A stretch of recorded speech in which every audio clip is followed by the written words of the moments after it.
Ooh. Fake love. Real hate. One West. But we set apart, nigga. They hate it when you up, but love it when you down. Love you when you dead, but hate you while you living. Only make a mention when it's beneficial. Oh, you can't keep it solid, I ain't fucking with you. Fuck a fake friend, show is over, close the curtain. Told you that they loved you, laughed at you when you was hurting. One thing about that UPK, this brotherhood for certain. Dress you up in all black, urge you up to put that work in.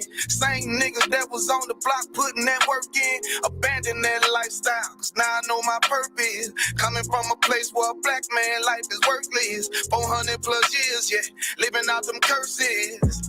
I blame the so-called leaders in the churches. Was supposed to save our soul, instead they led us to the hearses. Backstabbed and betrayed by the people you would die for. Your family ain't family, so-called friends switch sides on you. Crack and take a knee on your neck, whisper and die, boy. So I stay strapped with the Kaepernick, that's the firearm. Gotta watch your back, you know them demons out here lurking. If I don't know shit, then I know one thing for certain, look.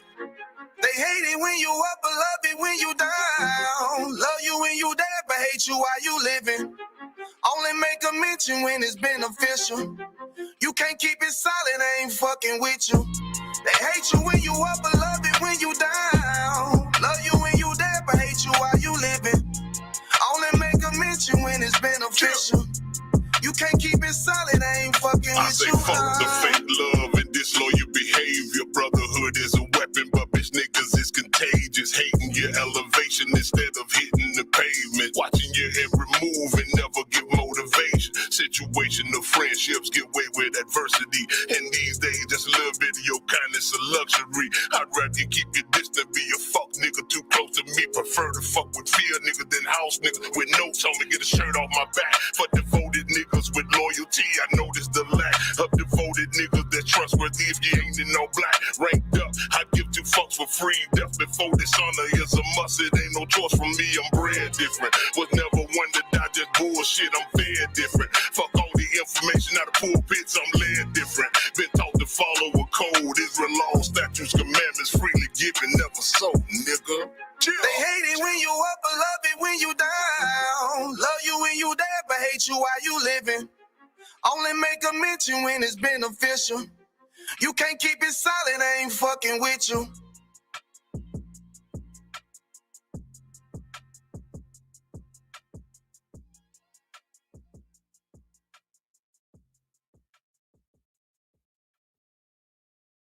General Thunderball, 6 here. Right now we at the Feast of Unleavened Bread. I'm with my main man, Captain Bon Month, and he was telling me about Paul's policy. Paul's policy. And you know, we look at it all the time. It's about how the earth makes it uncomfortable for men to be just openly masculine and straight. Why? Because so much alternative lifestyle being pushed out here, making us uncomfortable. Right. So that Paul's policy is just our way of standing our ground against the oppression that movement puts on us as being straight men with love women. In other words, they're trying to make us feel ashamed about it, like women, loving women, married women, just being a man. So they try to make us feel that's what we need. We need that in the black community. Check it out. I'm just and I support the Paul's policy. I definitely support it. This is General Thunderball. Yo, Isupk, I'm the commander general, y'all. That's right from here. I'm Captain Conscious Eyes, letting you know we support the pause policy. All that gay shit, no Diddy. You heard? My name is Captain Ariel, coming to you live from North Carolina, and I support the pause policy. I support the cause policy. Take us out, you know, round table trill, where we do much heavy information about supporting the cause policy. Pause policies in full effect. No thing, my niggas. You already know. You know what they say.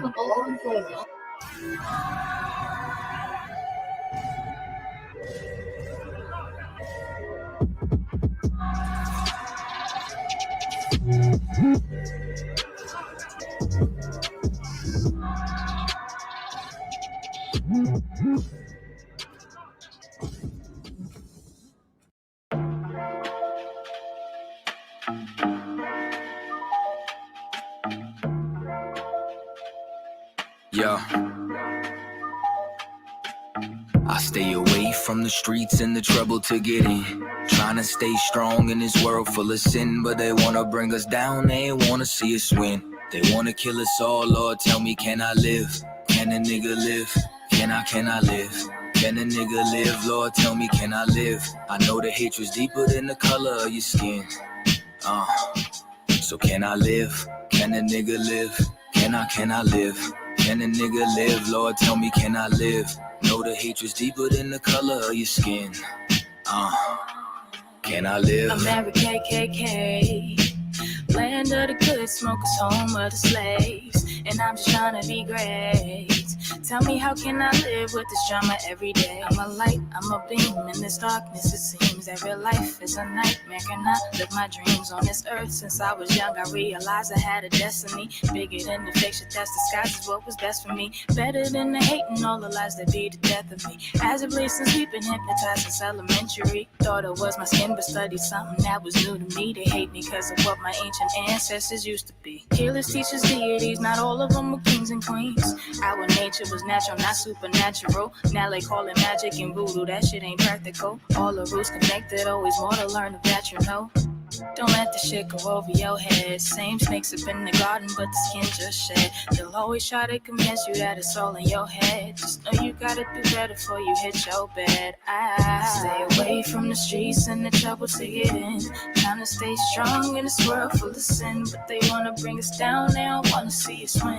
Trying to kill us all, Lord, tell me, can I live? Can a nigga live? Tell me, can I live? Can a nigga live, Lord, tell me, can I live? I know the hate is deeper than the color of our skin. Can I live? Can a nigga live? Lord, tell me, can I live? Can a nigga live? Tell me, can I live? I know the hate is deeper than the color of our skin. Yo. Can I live? They say my rhymes cause too much excitement, ride incitement, shit. Well, there's no indictments when my kinfolk get murdered by white men. Dark skin, light skin, divided and blinded, so we beef with each other, our brothers, rather than fight them. Fuck all that silence, it's time to get shit ignited. I ain't my way, low nigga. I ain't taking shit from no tars, and ain't no motherfucking nation got freedom from marching, begging for portions. Niggas ain't signing no parchments, big payback. You crackers got red in your margins. Why? They broke every treaty, slaughtered the buffalo, and then they set fire to teepees. They carved their face in mountains, but we go to jail for graffiti. We fought for this country, they gave us syphilis at Tuskegee. We been getting robbed, yeah, we're the ones who stay behind bars. They take all our money, but they ain't wanna give us no jobs. Wasn't supposed to make it, but we stayed defying the odds. It's like we really only living off the grace of our God. Can I live without getting harassed by the Sarge? Can I live without getting slammed on my car? Can I live long enough to raise my kids? Can I live long enough to see justice? Yo, can I live without getting harassed by the Sarge? Can I live without getting slammed on my car? Can I live long enough to raise my kids? Can I live long enough to see justice? I stay away from the streets and the trouble to get in. Trying to stay strong in this world full of sin, but they wanna bring us down, they wanna see us win. They wanna kill us all, Lord, tell me, can I live? Can a nigga live? Can I live? Can a nigga live? Lord, tell me, can I live? I know the hatred's deeper than the color of your skin. So can I live? Can a nigga live? Can I live? Can a nigga live? Lord, tell me, can I live? Know the hatred's deeper than the color of your skin. Can I live?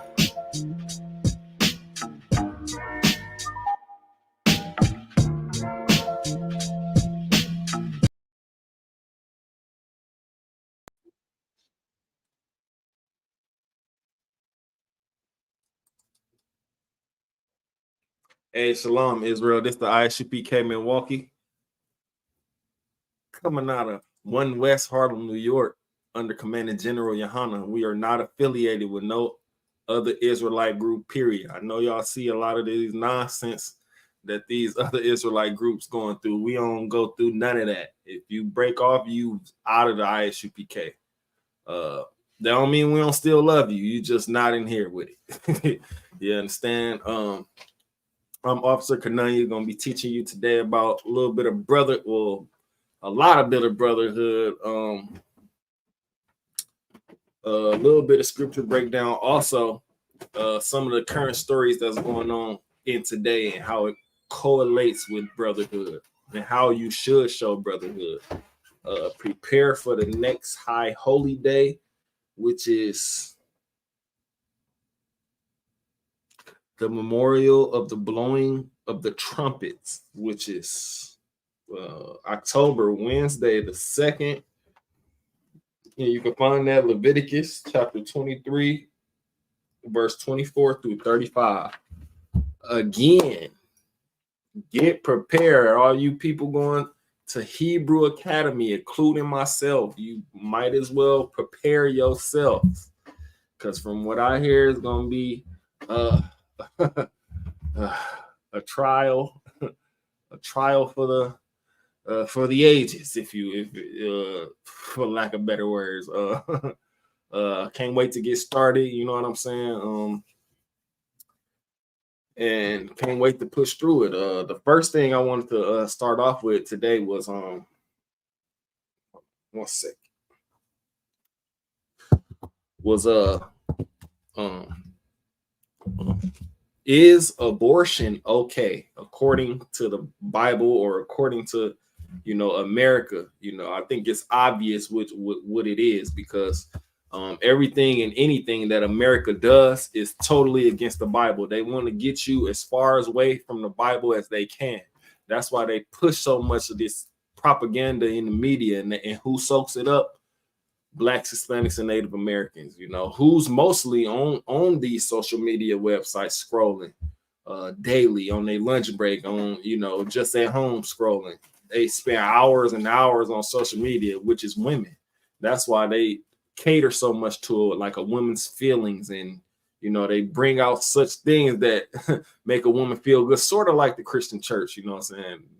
The Christian church plays on your wallet and plays on a woman's feeling. You know what I mean? If you just, I'm pretty sure most of us came out of the Christian church. You know what I'm saying? We've been in there once or twice, and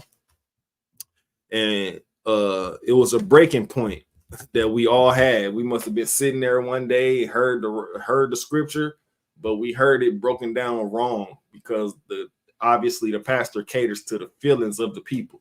Because why does he do that? Because he wants to, he don't want to get you mad, because that's gonna have you closing your wallet and tucking your pocketbook in. You know what I'm saying? He wants you joyful and feeling good once you leave that place. But sometimes the truth, it hurts, and then the truth opens up other avenues and make you question other things that you were told as kids or by the pastor, which ultimately is lies according to the Bible, because they don't really teach the Bible. They allow certain things in the Christian church that the Bible is against. The pastor is corrupt. The pastor is, and even if he ain't corrupt, he is corrupt, even if he ain't corrupt, because why? He don't break down these scriptures. Like I said, he'll read off a piece of a scripture and then veer into his own understanding, or veer into the feelings part of it. The feelings part, like I always say, man, this should be on the t-shirt as well. Facts don't care about your feelings. You know what I'm saying? Facts do not care about your feelings. You know what I'm saying? Because if you feel a certain way, well, you have to look at what the facts is. You know what I'm saying? The facts is, hey, it goes this way, but you feel like it goes this way. So what you gonna go with? Yeah, the fact or the feeling? You know what I'm saying? That should be a t-shirt. Facts don't care about feelings. You know what I'm saying? Today, I wanted to break down, because I've been arguing with this cat, man, for about 2 days now. 1.5, 2 days about abortion, and he claims to be a Christian on Instagram, and his name his name is let me get that real quick, because we're gonna expose these lies that they push, and even him as a Christian, he pushing this. His name is, where is it? Mansplaining. And it's crazy that I'm arguing with a man over abortion. I would have thought it would ultimately been a woman who's jumping in these conversations with me, but it's a man. So his name is mansplaining_102. Y'all go jump in his comments. You know what I'm saying? He claims to be a Christian. You know what I'm saying? He claims to be a Christian, but he claims that abortion is totally fine. When there's scriptures explaining how you should multiply and how the heritage of a woman's the heritage and the fruits of a woman is the reward of her heritage, meaning kids are a reward for a woman, you know, and also a man. This is a man's legacy. You know what I'm saying? I'm pretty sure first time parents out there, first time fathers, first time mothers, the first day that y'all heard that y'all was or the woman heard that she was pregnant or felt that she was pregnant or went to the doctor and they said she was pregnant, the first time, I mean, obviously you got a little scared, but also you got excited, especially if you were of legal age to, you know, bear children, or if you wasn't sneaking around, you know what I'm saying, as a kid doing grown-up stuff, sneaking around and, you know, doing grown-up stuff. Of course you were scared if that was the case, but if you were grown and old enough to bear children, of course it's exciting and you want to tell everybody. You know what I'm saying? But today's society, and often the Christian church, ironically, claims that abortion is totally okay when that's against the Bible. Where can you find in the scripture that says it's okay for you to unalive a baby inside the womb? I heard during this year, or maybe throughout maybe the last 10 years, it's 2024 right now, the last 10, 12 years, the most dangerous place for a baby to be is inside a mother's womb, because, you know what I'm saying, a mother could, you know, just feel some kind of way one day and go get that baby aborted. Not even talking to the second half of who created the baby. She could just feel some kind of way, or she could just feel like you ain't following her program, which we know that the man is the head of the woman. So a woman's supposed to follow the man's lead according to the scripture, and we do everything according to the scripture.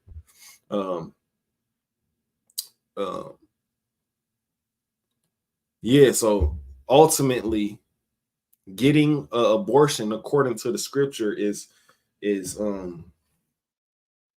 wrong. But, you know, American society, these female rappers, male rappers, men in these hoods that just want to have sex with a woman and then leave her and go to the next woman. I'm talking about totally like a one night stand thing, and we know that's against the Bible.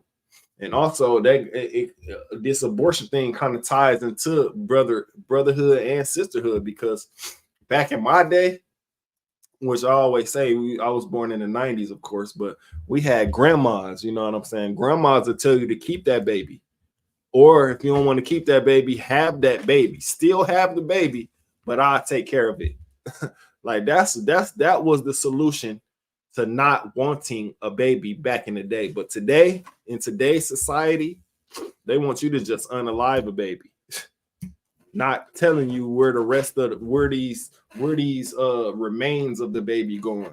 You know, during after your pregnancy, they often, if you don't request it, they often take your placenta. And don't ask me how I know this. They often take these certain things from you, and they don't ask you for it unless you ask for it. You have to ask for a placenta. Like, why I have to ask for something that's already mine? So I can. But today they take these things and do extra research behind closed doors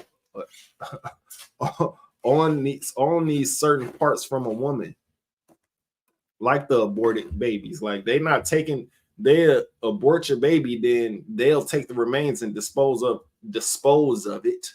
But we don't really know what happens. We don't really know. because they'll never tell you. You know what I'm saying? Nowadays, organ harvesting and experimental things are big business. Like, that's why so many of these, and I want to say, watch your kids, man. Keep a close eye on your kids. I mean, don't coddle them. You know, they have to go experience things, you know what I'm saying? But protect them as much as you can, and then be friendly with your neighbor next door. If they Black, Hispanic, and Native American, be friendly with them.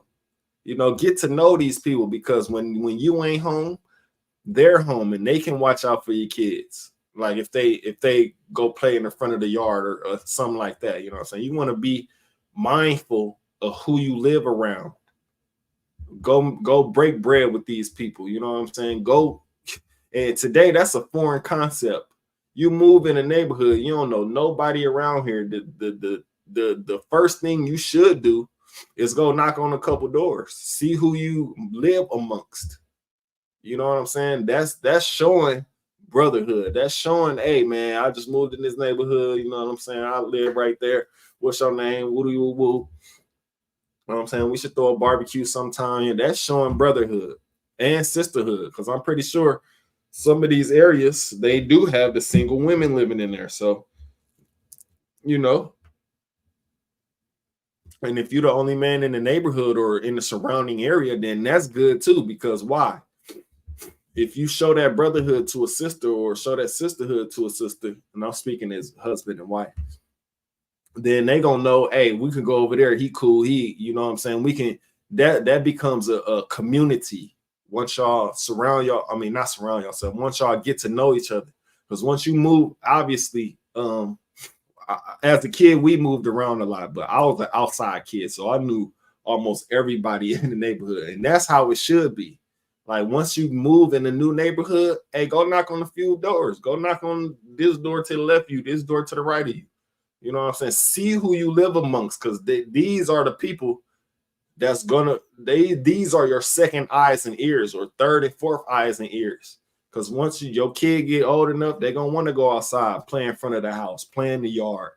And that ain't nothing but brotherhood. Because once you get to know these people around you, then if you ain't paying attention, they paying attention.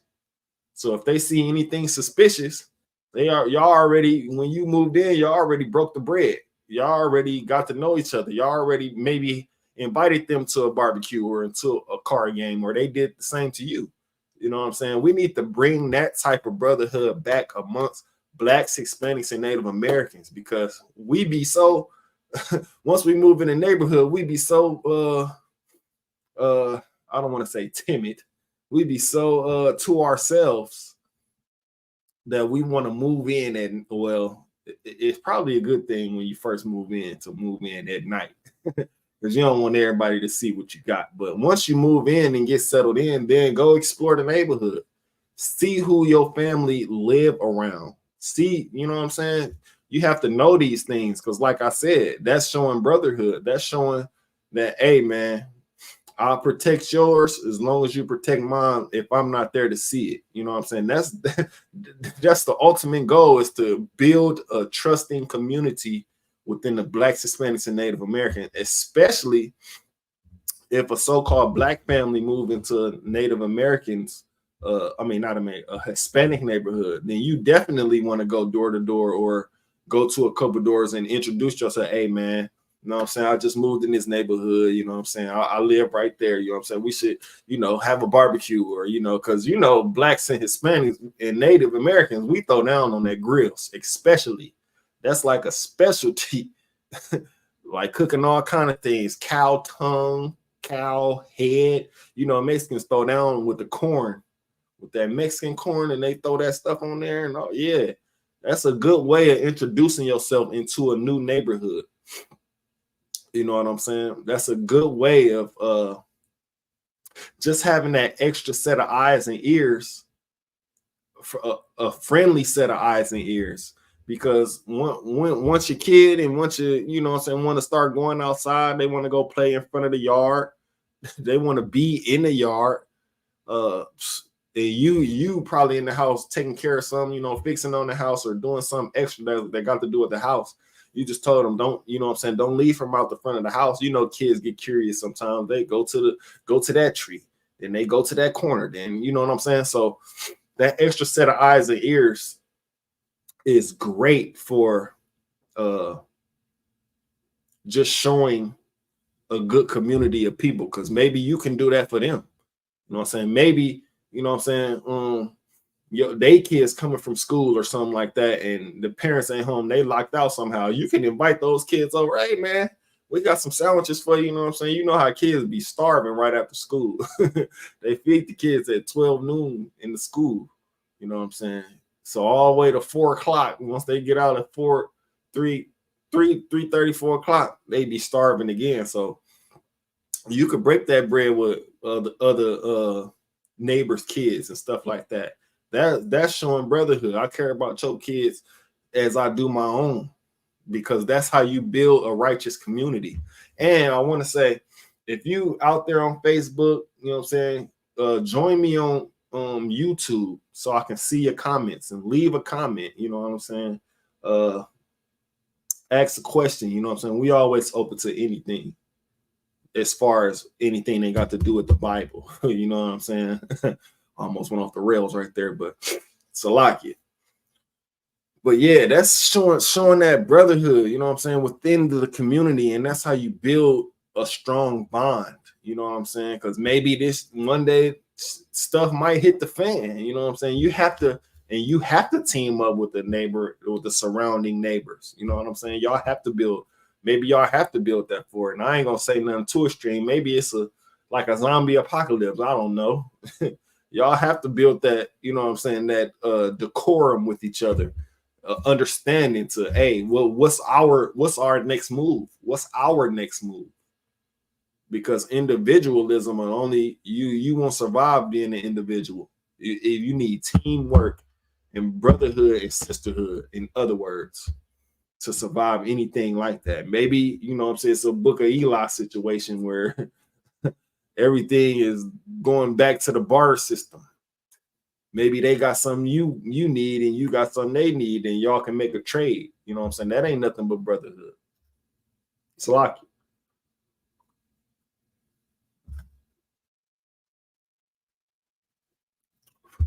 my point is, man, once you like move into a new neighborhood or be amongst different people, you have to be cordial. You know what I'm saying? You have to show that that brotherhood, that love. Treat your brother as you treat yourself. And when I say your brother, I mean obviously the blacks, natives, and Hispanics. Because if you live next door to a white person or an African or a Chinese person, these people are really not your brother. They just here to sell you something. Chinese people here to sell you clothes. African people here to sell you African products. You know how the Muslims, we all about Africa and going back to Africa. No, that's Dr. Umar, Pan-Africanism. Slovakia. Which is garbage, man. We know we not Africans around here, man. We don't smell the way they smell. We don't look the way they look. So these people are not your brothers, man. Brothers and sisters, they just here to sell you something, get your money. They don't like you, but they like the business that they get from you. They move into your neighborhoods, set up shop. It's like a drug kingpin, really, but it's like with hair products. Chinese people, I say Chinese people because Hmong, I say Hmong because the H ain't silent to me. I don't care what y'all talking about. But Hmong, these people, man, they only here to sell you something, man. You know what I'm saying? And ultimately, you know, we don't know what kind of you know, thoughts that's getting sewn into your head, or with your chemicals that's getting put on our women's nails. Now they even got, and this is a sidebar. Now they got males coloring their fingernails, which is absolutely ridiculous. Now, again, back in my day, you know what I'm saying, the most a male would do was get clear fingernail polish. A light pedicure with clear fingernail polish. Is a pedicure? Well, I don't know the difference between pedicures and manicures. Whatever the one that got to do with your hands and your fingernails, a male would get clear fingernail polish put on his nail. Now you got football players, you got rappers, people who's supposed to be rough and tough. You know, football is a tough sport. It's high collision, it's high risk. Like, you can really get brain damage messing around with football. You know what I'm saying? This is not a sport for the weak, but they got the males wearing nail polish. Like, they effeminizing, or trying to effeminize your son that's growing up. Because what if your son like football? They got the star receiver or the star running back showing you his fingernails, which is absolutely ridiculous, man. You know what I'm saying? Absolutely ridiculous. Hold on, bear with me for 1 second.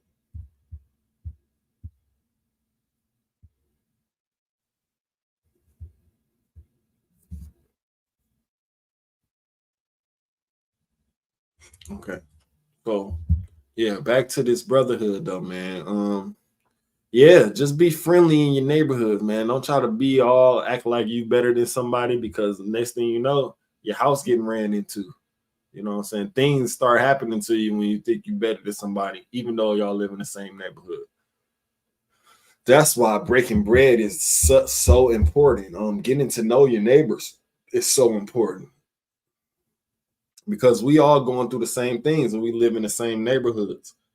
You know what I'm saying? Why would I think I'm better than you? Or why would you think you're better than me? Why? Because your car better than mine? We live in the same neighborhood. We got different jobs. What, you get paid more than me? I don't care about that. We live in the same neighborhood. We going through the same things. We both get stopped by police, racial profiling. We both get gunned down by police. It was just a school shooting the other day. These things, man, y'all have to pay attention. Like, I know I'm getting a little bit off topic, but y'all have to pay attention out there. These same things happen every time that it's time for a presidential run or it's time to vote, every 4 years. And either it's a ploy to come in your house and take your weapons away. Remember, they was doing that whole campaign to turn your guns in. Why y'all telling us to turn our guns in? Like, how are we supposed to protect our families without guns? Somebody type that in the chat. If it's an answer, and if you could type it on YouTube, you know what I'm saying? That's the only way I'm gonna be able to see it. But how are we supposed to protect our families without protection? Basically, they telling us to turn our guns in. Why? So if a vigilante come try to run in our crib, we ain't got nothing to defend ourselves but with a knife. This man got a fully automatic weapon, and he running in my house, and you trying to tell me that I have to use a knife to defend myself?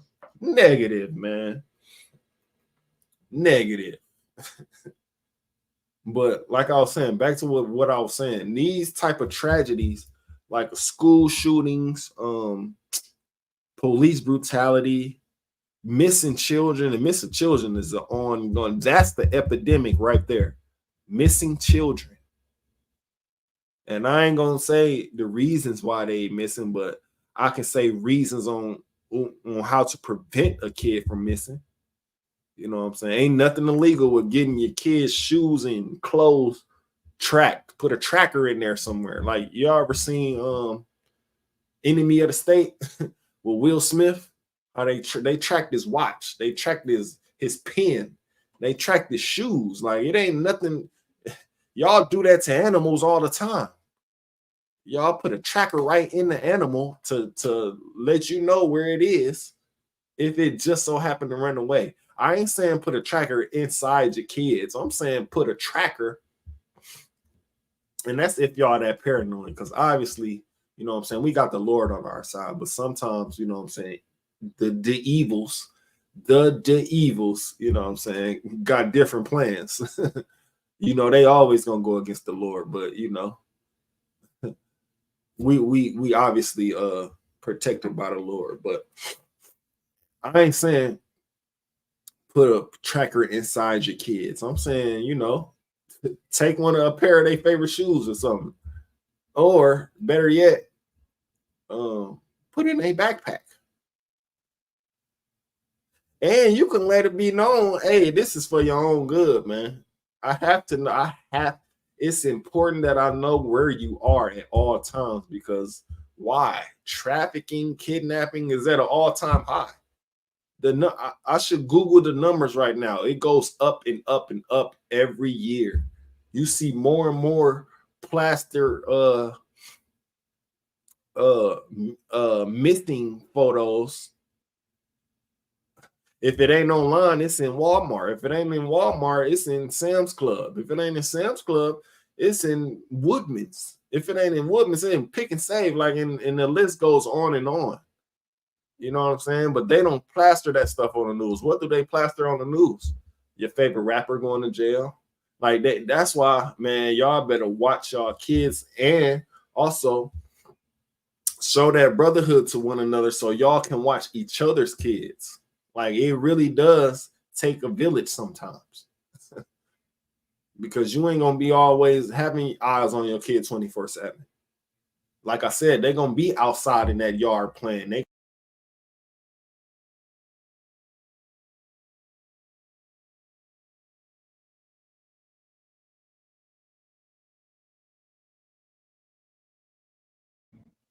a little bit of technical difficulties. I don't know why it does that. But they're going to be in front of the house playing one day. You're going to be in the crib, maybe lounging, you tired off work. So you come in, sit down 15, 20, 30 minutes. You know how it be fresh off of sleep, you know. So you just have to come in the house and sit down for 20, 30 minutes. Some of us doze off. Some of us doze off, wake back up, you know what I'm saying? But you ain't going to have eyes on your kids 24/7. So it's good to reach out, you know what I'm saying? It's good to show that brotherhood to your next door neighbor if they Black, Hispanic, and Native American. Because we got that compassion for one another. We will look out for your kids if you can't, you know, or I ain't saying if you can't, if you not available at the time, or if you're, you know what I'm saying, like I said, you just came in from work, you sitting, you chilling 15, 20 minutes, 30 minutes, and some of us doze off, you know what I'm saying? But that still leaves the kid outside. Maybe the kid was like me, I like to go to the park. Like, kids back in my day in the 90s, the parks was full. The basketball course was full. The football field was full. The tot lots was full. The swing was full. You used to have to wait on the side for the swing because there'd be so many kids at the park. You know what I'm saying? Stuff like that needs to come back. We need to get our kids outside. You know what I'm saying? We can't have, and that's showing, that's making them show brotherhood and sisterhood too, because if they inside, they can't meet new friends. If they inside so much, they on the internet scrolling, looking at all the negativity. That's not meeting new friends. Obviously. You know what I'm saying? So showing that that brotherhood, breaking them bread to your next door neighbor is very important, especially if you're moving into a neighborhood where you really don't know nobody there. You know what I'm saying? I have a brotherhood scripture. Let's go to it, man. Let's get that.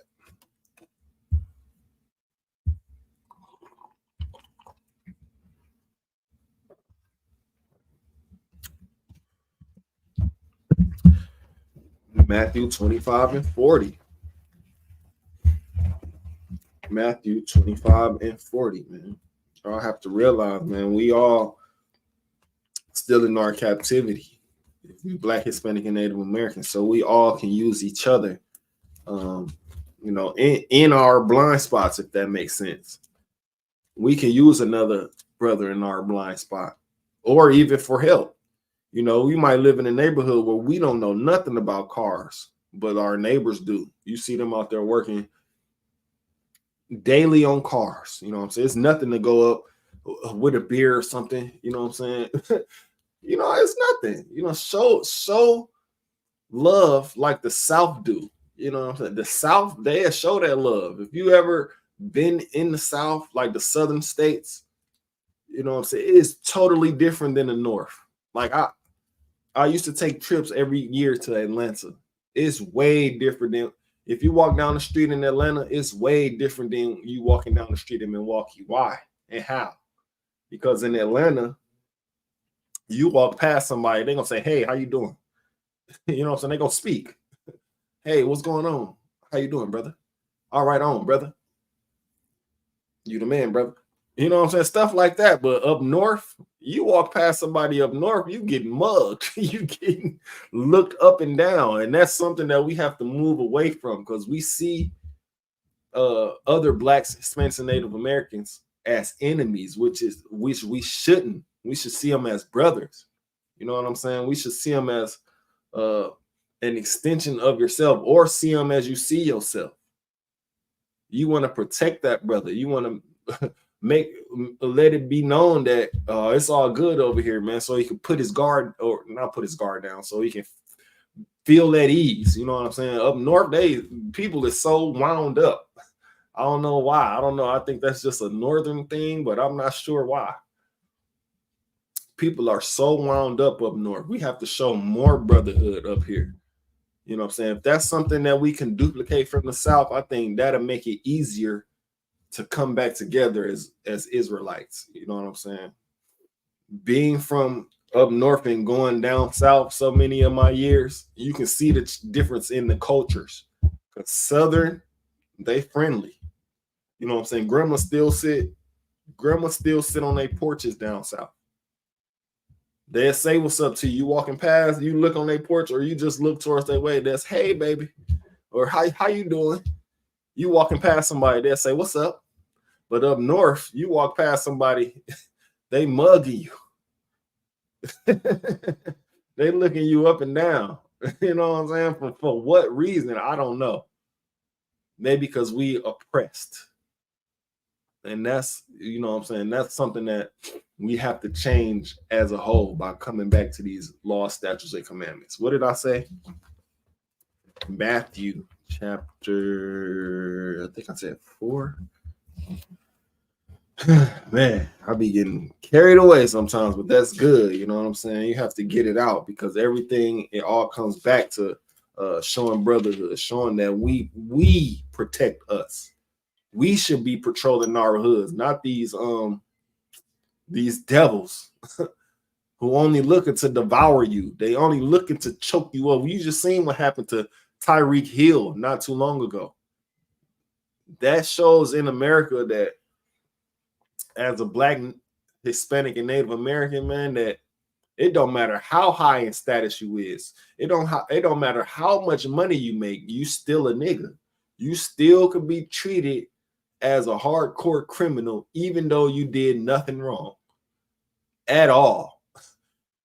These people got problems. Like the police department, they be going through stuff personally, then they take it out on people at their job.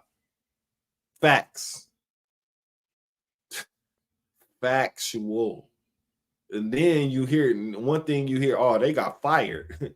Next thing you hear, oh, they found a job 6 states over. Like, this man got fired. You shouldn't be able to be in any position of authority due to how he treated a regular civilian, because the police feel like they got power.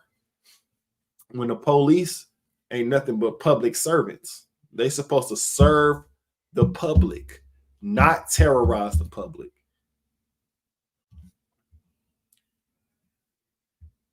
Which is crazy.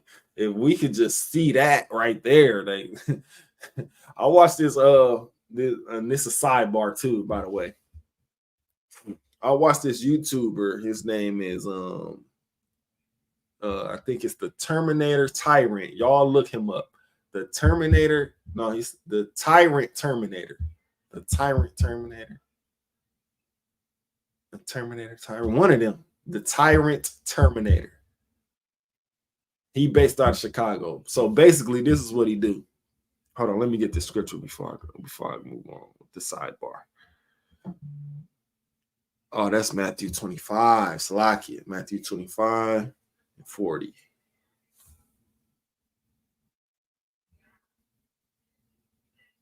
Yeah, okay. Yep. So back to the sidebar. This dude, y'all look him up too when y'all get a chance. This he is for educational purposes, right? But what he does is he goes in public buildings, public areas, and all he does is record. He records anything that his eyes can see, and that's something that's lawful. According to the law of the land, that's lawful.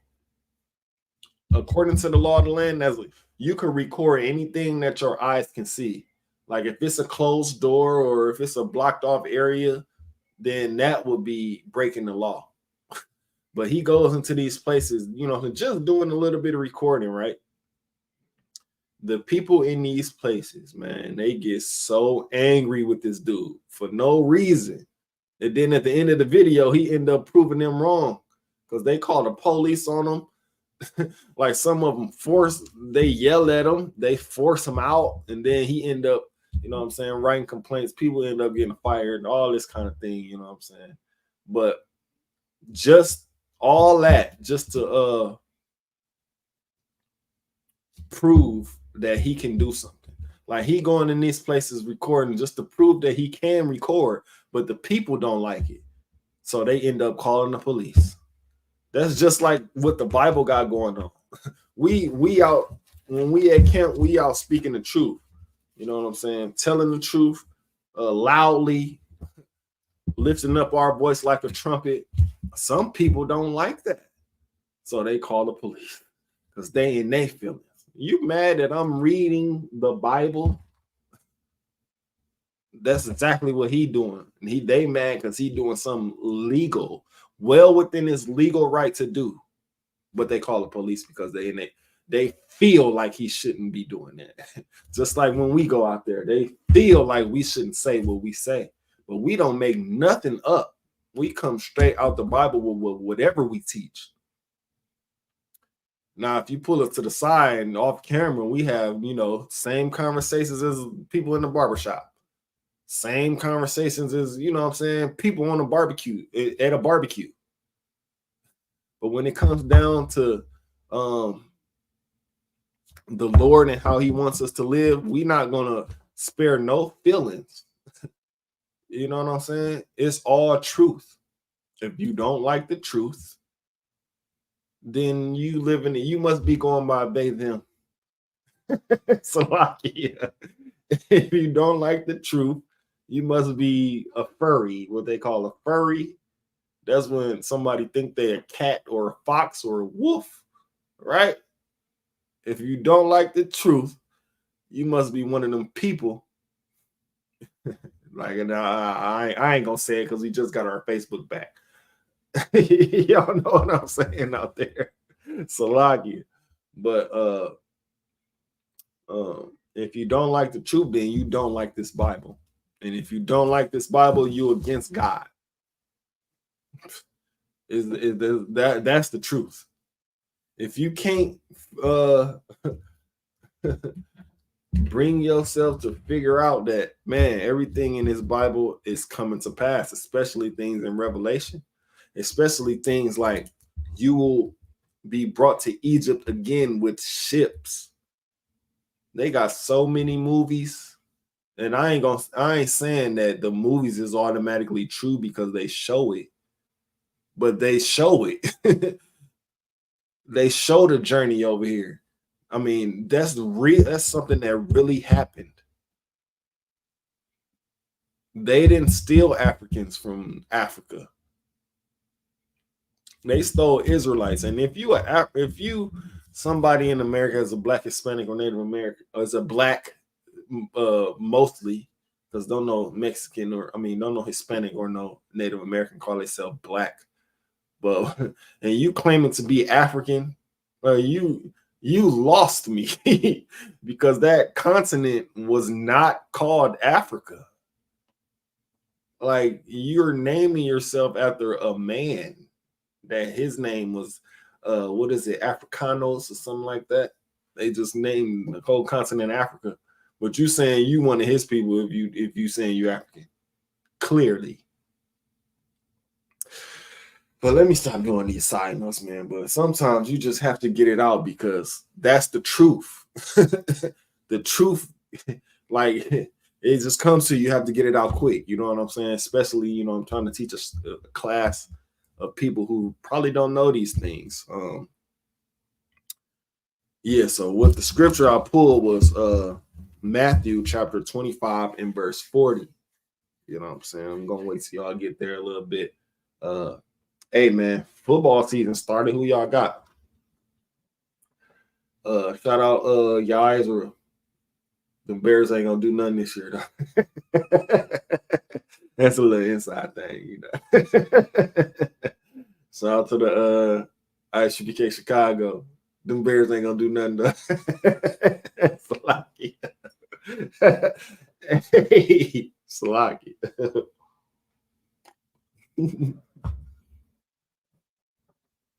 And for the record, I'm not a Packers fan. I'm not a Packers fan, bro. I'm a Ravens fan.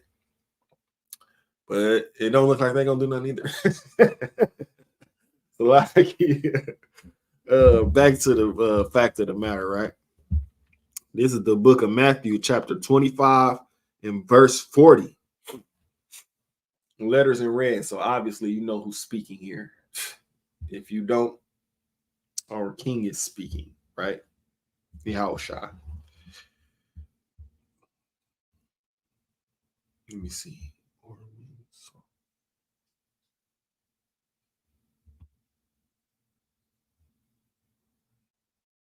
Yeah, Matthew chapter 25, verse 40. And the king shall answer. Wait, hold on. Let me see. This.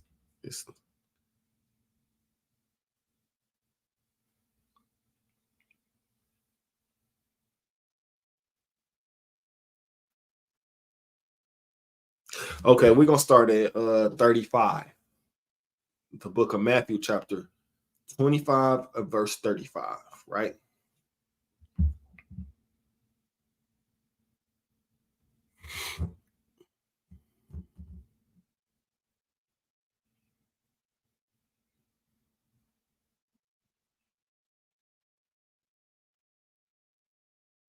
Matter of fact, 34. We're gonna start at 34. Slovakia. The book of Matthew, chapter 25, verse 34. Then shall the king say unto them on his right hand, Come, ye blessed of my father, inherit the kingdom, prepare for you from the foundation of the world. Prepared for you from the foundation of the world, meaning it's about to get real. He about to start breaking down brotherhood and how we show brotherhood here, right? Verse 35. For I was hungered, and ye gave me meat. I was thirsty, and ye gave me drink. I was a stranger, and ye took me in. That alone, let me break that down. You know how you got your friend. I'm speaking as a kid right now, or speaking to a kid right now. You got your friend, right? Y'all been running around playing all day, right? You know what I'm saying? Okay, so y'all go to your house, right? Then, you know what I'm saying? You run into your mom's and stuff. Your mom say, y'all hungry? Notice she didn't say you hungry. She said, are y'all hungry? Most of y'all say, yeah, or she won't even say that. She'll say to your friend, you stand for dinner? Like, they ought to, and that needs to be brought back. You know what I'm saying? Mothers was showing that brotherhood or that extensive what I was talking about earlier, as far as the neighbors, you know what I'm saying, showing brotherhood to each other. Mothers was doing that, and some fathers was doing that. But when you run into a father, they're gonna have you doing some work before you get that meal. Either it be push-ups or helping the father clean out a little space in the basement or the garage. You know, so a mother's automatic instinct is to feed that kid, and a father automatic instinct is to put that kid to work, which is righteous. Like that I never would imagine that, you know what I'm saying, say a father's in somewhere and stuff, something like that, and his son's friend come in and, you know what I'm saying, he offered him food and he just say, yeah, you can get it, without putting in no work. You know, a father gives that work out. A mother automatic instinct is to, you know, are you staying for dinner? She already whipping up dinner.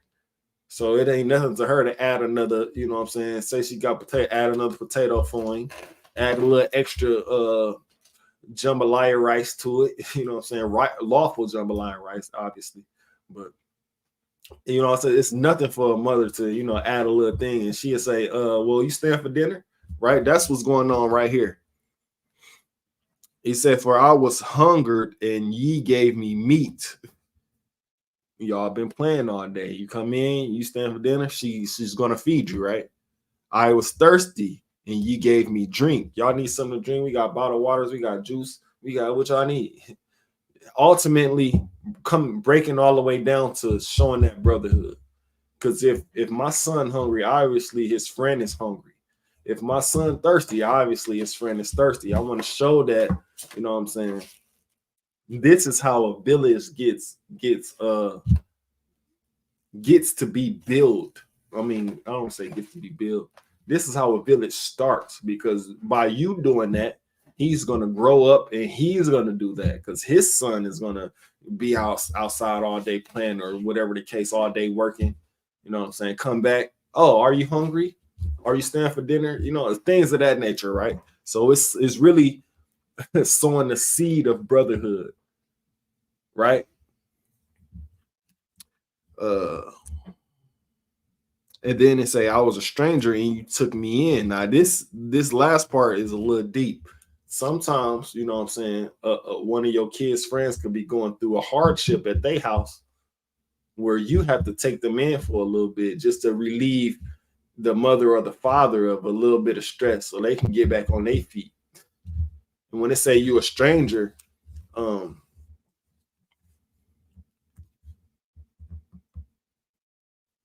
stranger is in you're new to this home. Not a stranger like not strangers like the other scriptures say, Israelites married strangers. Not in that context, right?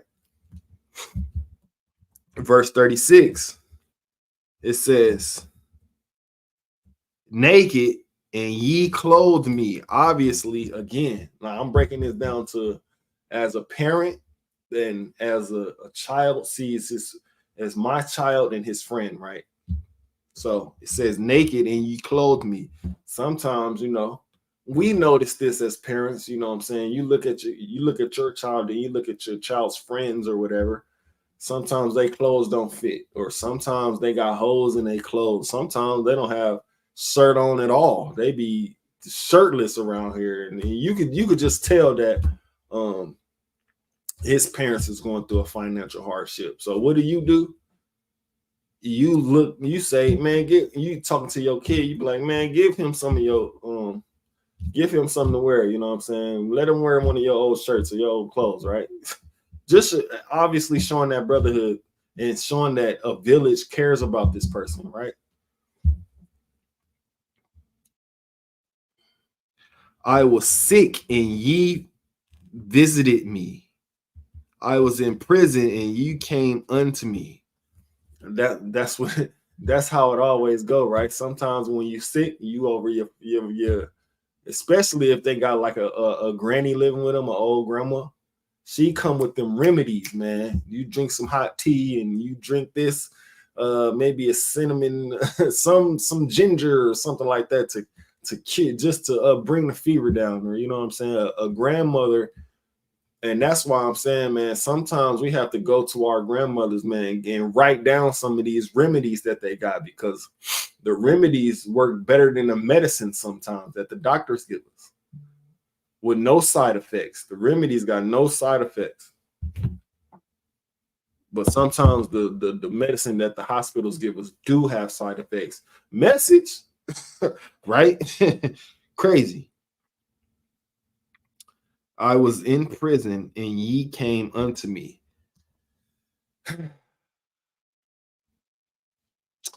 Now this got to do with you know, obviously you got them bad kids. Some of them go to juvenile detention centers, right? You know, sometimes somebody other than your parents come visit you just to let you know, man, you got people out here that care about you, man. That's something that has to be showed more, because sometimes people out here really think that they're alone, even though they got friends, they real popular or whatever. As soon as they going through something, they feel all alone. So it's good to, you know what I'm saying, go visit that friend you haven't talked to in a while. Go, especially if they in prison and they have no idea that you showing up, but you still remember them. Man, that was my guy. You know what I'm saying? Man, that was my homie. Or man, I want to just show brotherhood or let them know, or sisterhood. Like this could be something for a sister too. And you know how they be in these halfway houses and stuff like that. These jail release programs where they have to be in at a certain time and things like that. Hey, it won't hurt to go visit that person, man. You got family out here, just to show that brotherhood. You know, so I want to show you that, man, you got somebody out here, man. Especially if the person is in the ISUPK that's going to visit these people. Hey, all you got to do is change your life. You know, I say it all the time to my family, to my immediate blood family. All you got to do is put the drugs down. All you got to do is stop eating that pork, right? All you got to do is stop eating that shrimp, right? I say it all the time. They can't stand me. Because every time I'm around, right? Every time, like we were just at dinner not too long ago, right? At some type of dinner at, I think it's called PF Chang, right?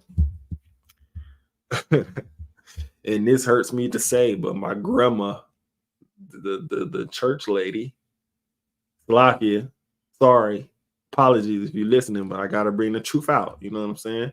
My grandma, she the church lady, right? She Baptist and evangelist, and you know what I'm saying, all these titles, right? Eating some shrimp. Eating shrimp. I already knew, because me and my grandma had this conversation already, right? We had this conversation about pork and a lot of other things, right? So I came late, obviously. Everybody already got in. I wasn't finna eat nothing. I ain't finna eat nothing when y'all got shrimp and y'all eating this shrimp fried rice and all this sort of stuff. I ain't finna eat nothing with y'all. I'm just came to see Grams and see my mom, right? I come in, like immediately they're like, grandma eating pork. I'm not. They say grandma eating shrimp. They wanted us to get in that that debate, that conversation, right? I left it alone, because it's only so much that you can tell a person to stop doing. Hey, you know, this is against the Bible. It says this and that. You know what I'm saying? That they grace period started already. What can I say? Shall I keep saying something? I'm gonna say something every other time, but she know this. She is a Bible I don't want to say enthusiast, the Bible thumper. She knows the Bible, right? And sometimes it mostly be people who know the Bible, aka your pastor, still eating that pork and shrimp. But I wouldn't be showing that I care if I didn't address it. Like, my grandma, look, now you know that shrimp is bad for you, right? You know that pork is bad for you, right? I wouldn't be me if I didn't address it, right? So I just have to, so let it be known, or they already knew that I was gonna come say something about that. Priest and prophet of the Lord. So they grandma eating pork again. This how they was, grandma eating strip again. What you about to say about that? I was like, man, I ain't about to y'all waiting on something.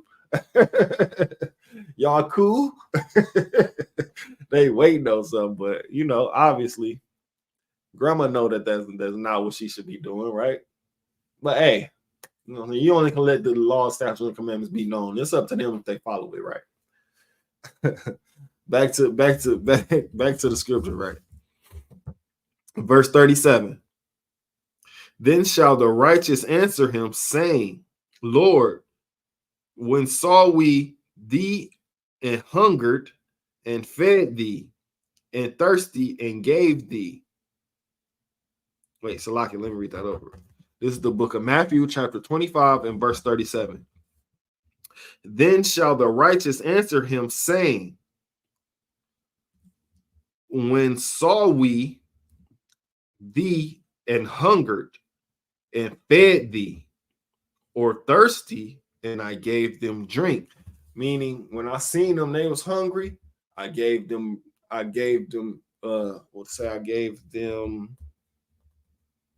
oh, it said, when he was hungry, I fed thee, right? You know what I'm saying? That's brotherhood, obviously. Because if you ain't hungry, right? Somebody continuously on the side of you saying, man, I'm hungry. And they already previously expressed to you they ain't got no money, or ain't got no means to eat. It's your job to find some food. You know what I'm saying? That's the brotherhood, and that's the sisterhood of it all. You know what I'm saying? If you know a place to get a quick meal, or if you have, not even that, if your partner don't have no money, but if your homeboy, your homegirl don't have no money and you do, and they keep stressing how hungry they is or whatever the case, it's your duty.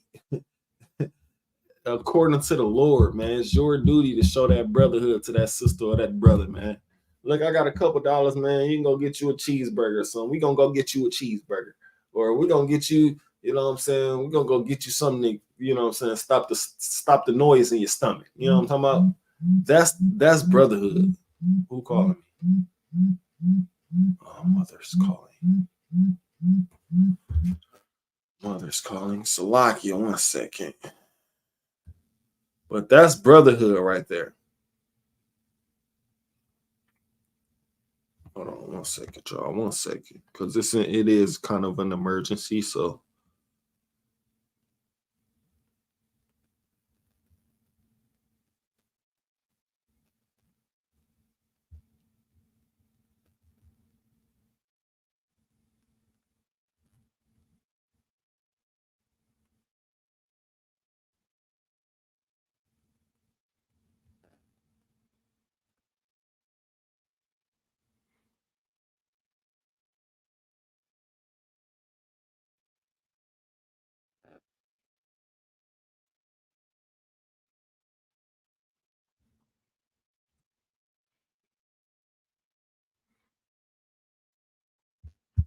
Where was I at?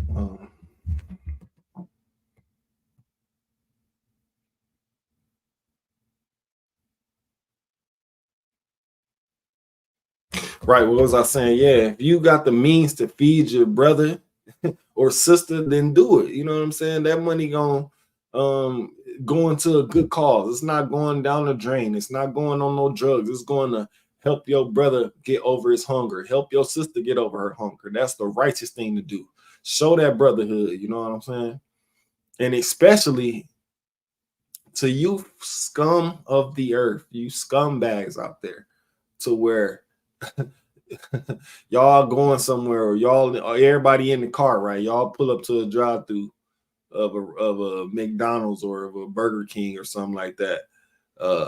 And y'all the ones who got the money, but the two friends in the back ain't got no money. So y'all say he ain't eating because he ain't paying for it. Y'all the scum of the earth, man. Because you're supposed to show that brotherhood. Y'all want him to protect y'all. And that's probably y'all shooter in the back seat, or a person that y'all say y'all mess with, but y'all don't want to feed him. Y'all got all the money, but he ain't got no money. Y'all don't want to break that extra bread. Man, back in the day, man, moms, when I was a kid, moms used to give me $20 sometimes. I would go to two of my friends, like 5 and 5. Salakia moms, if you heard that. Moms give me $20. I'd break off 10 because it was a group of 3 of us, sometimes 4. You know, I had to break the whole 20 down, you know, sometimes. But you know what I'm saying? 5 and 5 would go to the two of the brothers that I hang with all the time. Showing that brotherhood. I didn't even know what it was, but I knew if I'm finna eat, y'all ain't finna be asking me for my goods. Not only that, if I'm eating, y'all finna have to get some of y'all own too. It's only right. I'm not finna be eating in y'all face, and you know, just things of that nature.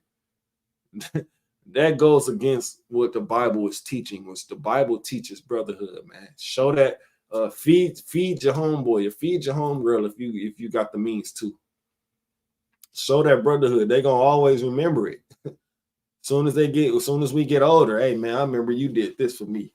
Boom, boom, boom. And it's not only so they can remember, it's to just show brotherhood. It's to show that you care, to show that you love that person. You know what I'm saying? Other than that, you just a scum if you don't. You just it just is rotten, and you may as well be a drug dealer or a lawbreaker, right? But verse 38, right? This is the book of Matthew, chapter 25 and verse 38. When saw we thee a stranger, he took thee in, or naked and clothed thee. Meaning, should I take this stranger? So I took the stranger in and I clothed him. That's another thing of brotherhood. You know what I'm saying? Somebody ain't got the means to live on their own. You know what I'm saying? You can see somebody who not prospering, they just homeless. And you just show that brotherhood, bring them into the crib, man. It's only right. It's only good and righteous. Especially if you have that space. You got 2 bedrooms. You ain't using 1 bedroom, man. Let your brother or sister occupy that bedroom, man. It's only right, man.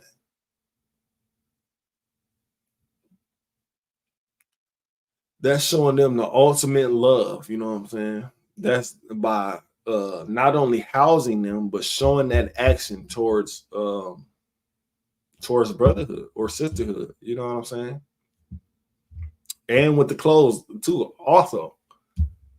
I used to do that all the time, and I didn't know. I used to give my homies my old clothes, because moms used to you know, this was back when Burlington had the like hooper shoes and you know things like that for the low numbers. Mom used to buy me a lot of them joints. Like you only can hoop in 1 pair of shoes at a time. So when we all going to hoop, my homies ain't got no shoes to play in, no shirts, shorts.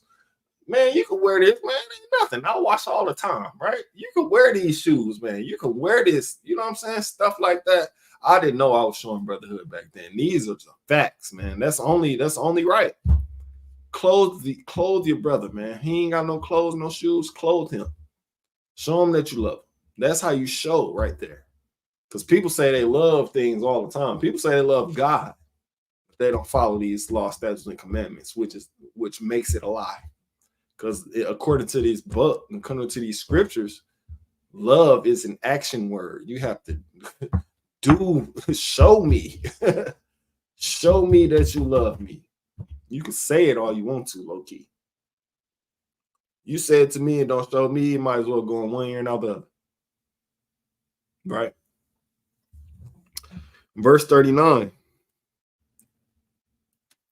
Or when saw we thee sick or in prison and came unto thee? Or when saw we thee sick? Okay. Man, when they seen me sick, they came with some medicine, man. They came with their grandma's old remedies and hooked me up. Now I feel a lot better. That's also showing brotherhood, right? Because if you come over here sick, man, you're not finna get me sick. Hey, grandma, what can we get a homie to, you know what I'm saying? Stuff like that. That's showing brotherhood, man. You know what I'm saying? Stuff like that is showing the ultimate brother, showing that you care, man. Even though you don't want to get sick yourself. So you show that homie that you care about him by trying to get the answers to his sickness. You know what I'm saying? That's the thing that you want to do to show the ultimate brotherhood. It's action, right? And even the prison thing, like we got brothers, we have a prison program. We have some of our members in prison, but some of them get out. Then we show that brotherhood. We go visit them, showing that brotherhood. Hey man, we ain't forgot about you. Especially in the Isupk, we definitely ain't forgot about you. You know what I'm saying? We show our brothers that love in here. So if you want to experience that righteousness, that brotherhood, that sisterhood, we gonna clothe, feed you, and house you.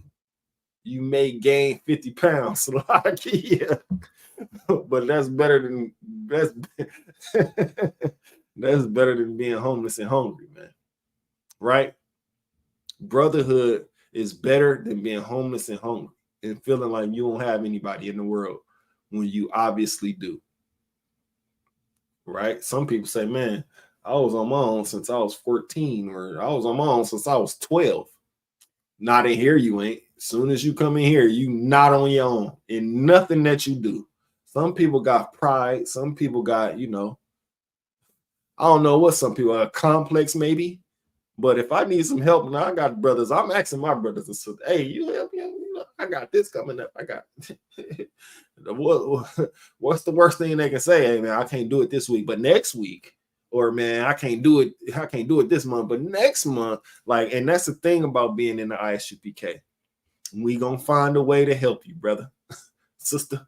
We gonna find a way to help you. You may feel embarrassed, but how can you feel embarrassed? These ain't nobody but your brother and sister, man.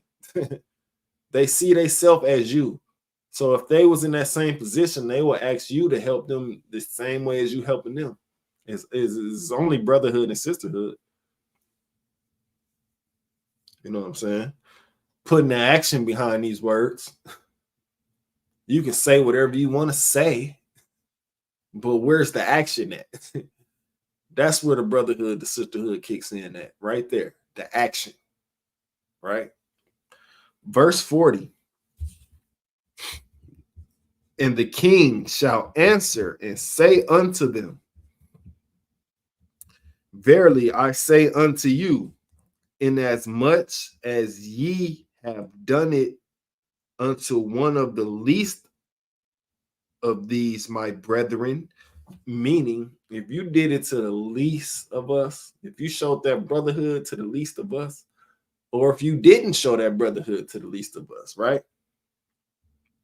Then ye have done it unto me. The Lord said, man, if you don't show that brotherhood to the least of my people, the people who the least in the kingdom, then you ain't really showing no brotherhood to me. I don't feel that love from you.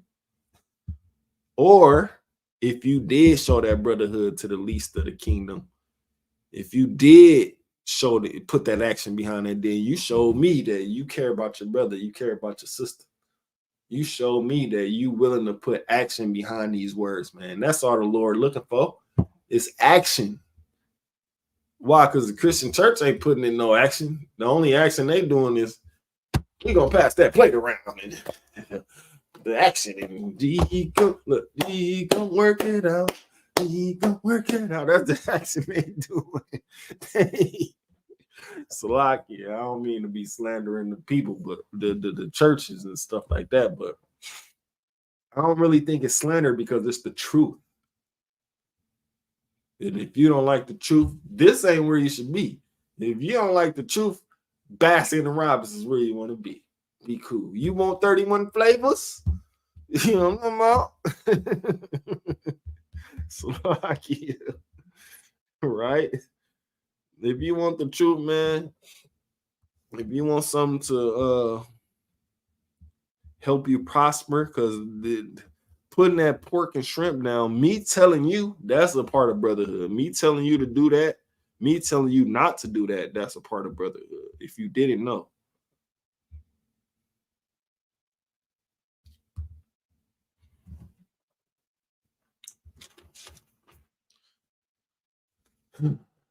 What to say, man? If you didn't know that, that's a part of the brotherhood as well. Me trying to save your life.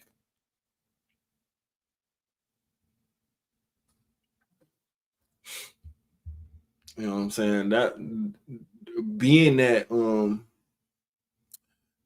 that caution to you, being that what is it? Being that warning. We just warning you. That's all we doing in here. You know what I'm saying? It's up to you to heed to that warning. It's up to you to what the scripture say, man. What does the scripture say?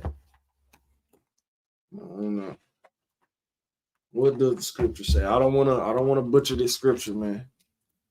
It says, right.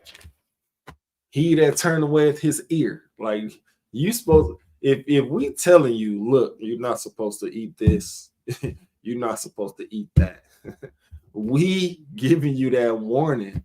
But if you turn away your ear, like it says in Proverbs chapter 28, verse 9, if you turn away your ear, man, the Lord said, this is a new thing that I've been hearing recently, right? The Lord made all things clean.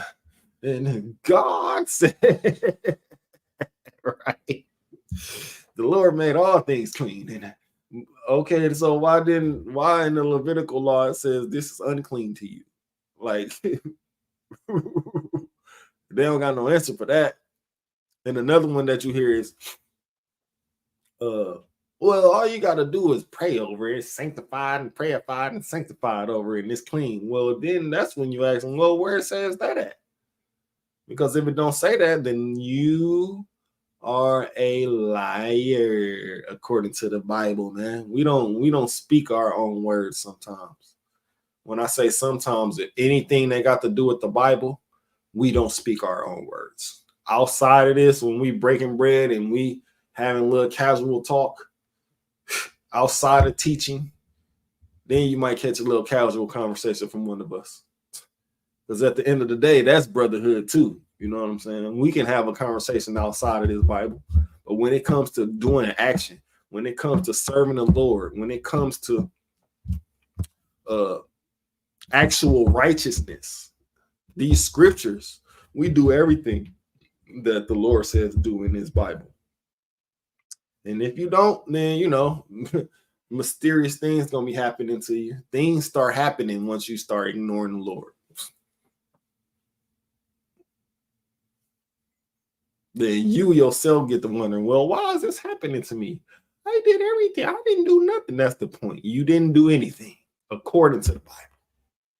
You didn't heed the warning that the priests and prophets was trying to give to you. Like I said, we here to be a warning to our people. Hey, man, y'all better put them drugs down, man. Stop serving your community. Just stop destroying your community with the drugs.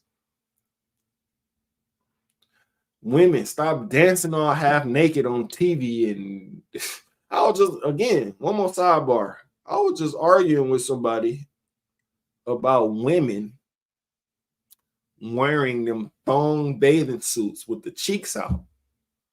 I said, I cannot believe I'm arguing with somebody that literally wants to have that. That's stripper, you know, and up north, the strippers, the strip club, they can't get all the way naked, but in the South, they get all the way naked.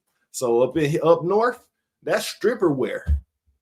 Plus, what's the mystery? What's saved for your husband to see? Because if you out here with your cheeks out in the bathing suit, everybody can see all your business, man. It's nothing sacred for your husband. Just a thin layer of a, you know what I'm saying, of the actual thing. And that goes with the boobs too, the breasts too. They be having small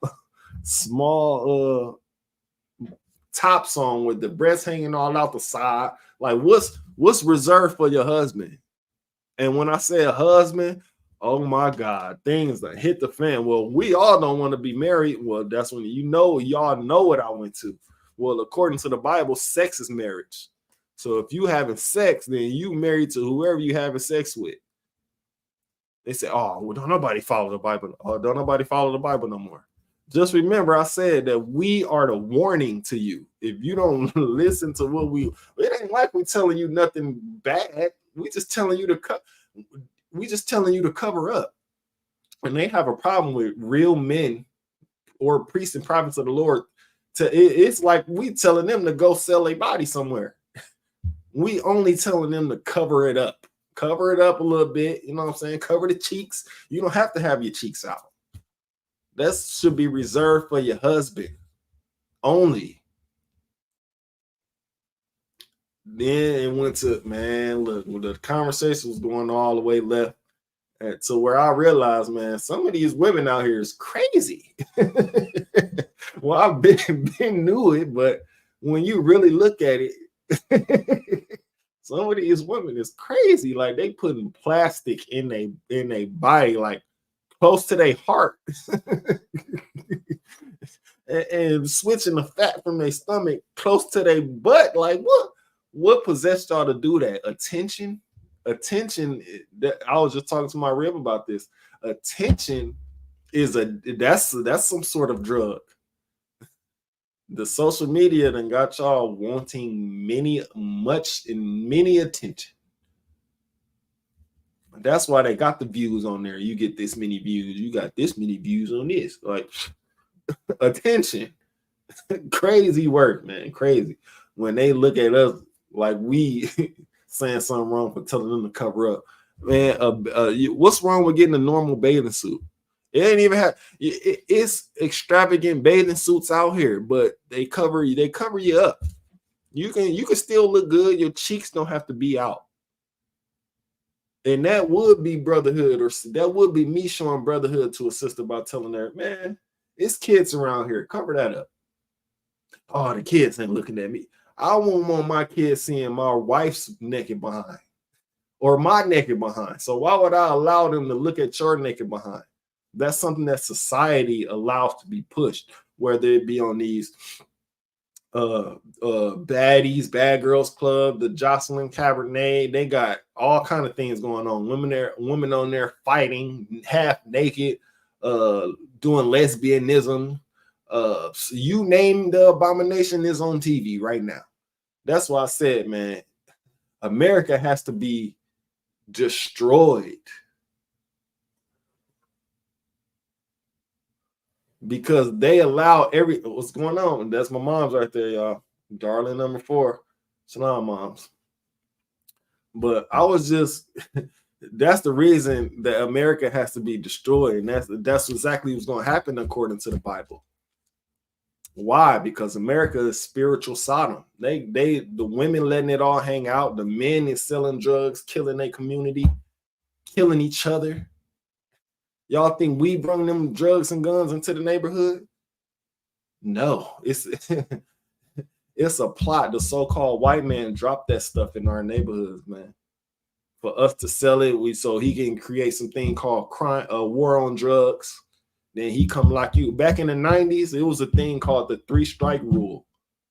Like, so if you got caught on your second strike with a blunt or two of weed, you going to jail for life, 25 to life. For some weed, when today it's legal. It's perfectly legal. You can't tell me that's not a slap in the face to the people that serving life off a non-violent thing like weed. You can't tell me the white man ain't the devil that the Bible speak of. Anything he create is to keep you down. Anything. Like especially the laws. He bring the drugs in the community, all of a sudden it's a war on drugs. But when it's in his community, it's it's a different saying that they say. Can't think of it right now. When it's in the white man's community, it's like a what do they call it? In our community, it's a war on drugs. They giving the police to ride around and giving the police a reason to ride around and, you know what I'm saying, stop and frisk and raids, like things of this nature. When you don't hear too many raids going on in these white gated communities, even though they got heavy drugs up there. What's that? Heroin, the cocaine. What's that thing?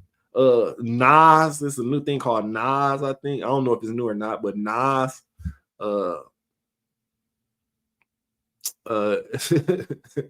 It's a lot. And then they got drugs we ain't never heard of, hallucinogens, horse tranquilizers, all kind of things. It ain't no war on that though.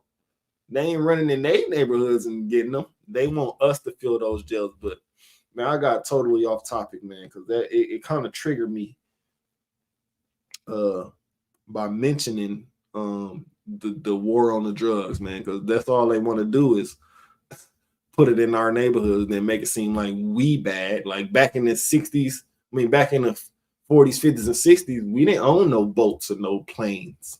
So how actually did these drugs get in here? It was a hippie movement with the weed. I think I'm not mistaken, but if I'm not mistaken, it was in the 60s and 70s where the hippies were just all out having sex and smoking weed, like in the farms and in where the grass grow and all that type of deal. Like that was accepted.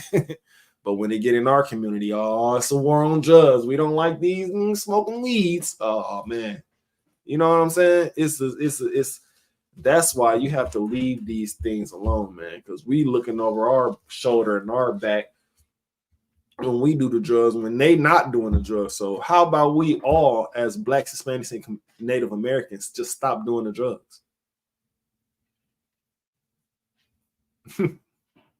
We can't go wrong without not doing drugs. If we just don't do the drugs, we can't go wrong. That's a generational curse that we can break right there. Drugs, because it trickles down. It trickles down. Trust me, I know, man. I don't have to elaborate. I know. Trust me. We can just break that. We'll be all good. But back to this brotherhood thing. And ultimately, that's showing brotherhood, man. Get off them drugs, man. Clean yourself up. You know what I'm saying? We need you to think now, because it's getting worse and worse in these streets, whether it be people, men, women getting evicted out their house, the rent's going up, the mortgage going up, the cost of living is going up, but our hourly wages ain't going up. Huh? Message, right? How is all these things going up, but our pay hourly ain't going up? All of us ain't on no salary.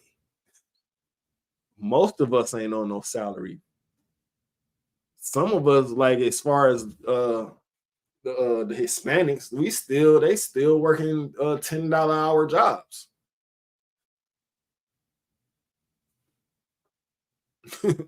Then they coming in your house if you got too many people living with you who ain't on the lease. Like they find it's all kind of angles that they putting us in trouble in, making us homeless. Any way they can, they're gonna do it. Now they got new things, making the men feminine and making the women masculine. Like, they got many avenues that they go down to destroy us as Blacks, Hispanics, and Native Americans, when we should be able to see this, man. When we tried our own communities, they bombed these communities. They bombed our communities. They made race riots happen in our communities. Then they built lakes over them. They built national parks over thriving communities where a race riot happened. Matter of fact, I'm pretty sure a race riot happened in all the states that we live in today. All you got to do is Google it, type your city or state in, then put riot. Guarantee some type of riot happened there. Some type of something happened. But you know, thanks to your man MLK, he made us integrate with these people who was our enemies, who the Bible says we shall be sold unto our enemies. We ain't been sold to our friends. We ain't been sold to our homies. It says, ye shall be sold unto your enemies, which we were.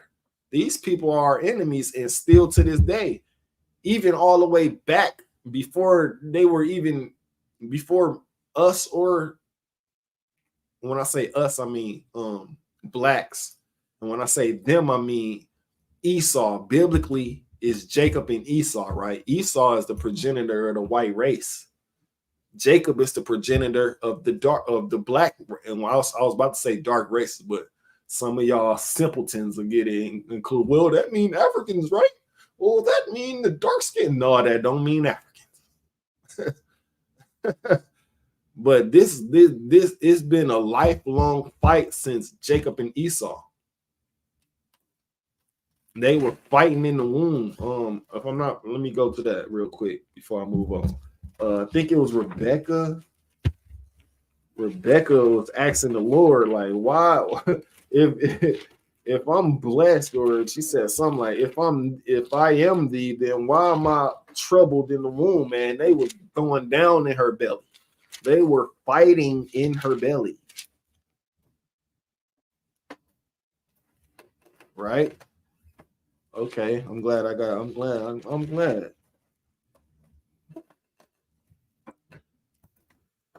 Oh, bear with me. Story of Lot. No. Nope, it's the story of Lot. Hold on, bear with me. I'm getting close to it. Genesis 25. Okay, yep. Genesis 25. And then after this, man, I'm gonna continue with the brotherhood, because I be getting sidetracked sometimes. Because once I think about it, man, the devil, the white man is the devil that the Bible speak of. And when I say devil, that whole red pitchfork, that red man pitchfork, that's the spookism that they threw on the Bible that make it seem like, oh, you do something bad, you're going to hell. Like, when you can't find that image nowhere, and you can't find the image of a red man with horns and a pitchfork in the Bible. Matter of fact, show me hell in the Bible. That you show me that you go to hell after you die. Show me that. So can anybody tell me why? Can anybody show me where? You know what I'm saying? But back to the fact of the matter, man, because that's the spookism they threw on there. Devil just mean deceiver. The so-called white man deceived the whole earth. That's one of the ways. The ultimate way that he deceived the earth was making Christ a white man.